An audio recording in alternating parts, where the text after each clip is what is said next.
Hello बच्चों, let's read the question and the question says which of the following have no unit. तो हमें बताना है कि कौन से इसमें से जो होगा उसमें यूनिट नहीं होगा। तो यहाँ पर जो की कंसेप्ट लगेगा वो लग जाएगा पीरियोडिसिटी का, या फिर हम कह सकते हैं पीरियोडिक प्रॉपर्टीज का, क्योंकि ये सारे जो है वो सारे प्रॉपर्टीज होते हैं एलिमेंट्स के। तो पहला जो दिया है इलेक्ट्रोनेगेटिविटी। जब हम इलेक्ट्रोनेगेटिविटी की बात करते हैं तो electronegativity is the tendency of an atom, tendency of an atom to attract the shared pair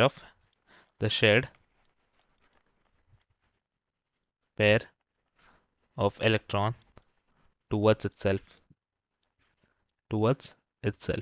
तो यहाँ पर कोई भी एनर्जी गेन या रिलीज नहीं हो रहा, तो यहाँ पे क्या हो जाता है, ये यूनिटलेस हो जाएगा। ये सिंस ये यूनिटलेस है तो हमारा पहला ऑप्शन जो है इलेक्ट्रोनेगेटिविटी सही आंसर हो जाएगा। देन हमारे पास है electron gain enthalpy. Second, electron gain enthalpy. जब हम इलेक्ट्रॉन गेन एंथैल्पी की बात करते हैं so it is also called as electron affinity से कहते हैं हम, electron affinity, and it is the measure of energy released. तो ये क्या हो रहा है, energy released when an electron added to an atom,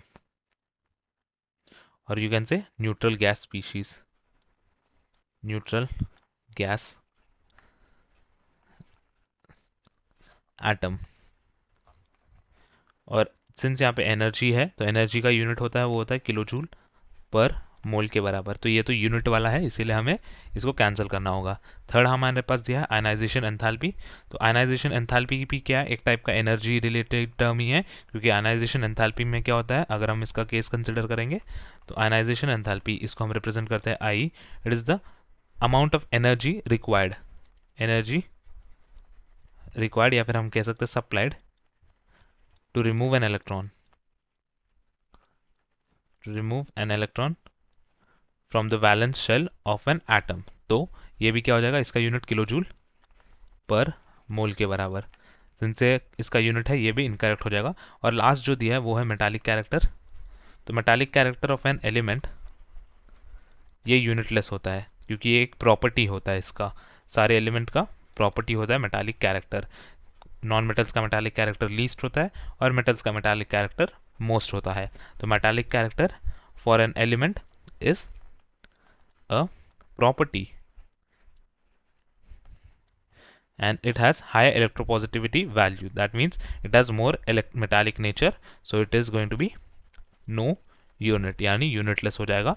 और हमारा लास्ट आंसर भी क्या हो जाएगा, सही हो जाएगा, क्योंकि हमारे पूछा है क्वेश्चन में कि कौन सा जो है यूनिटलेस है। Option 1 and option 4 are unitless.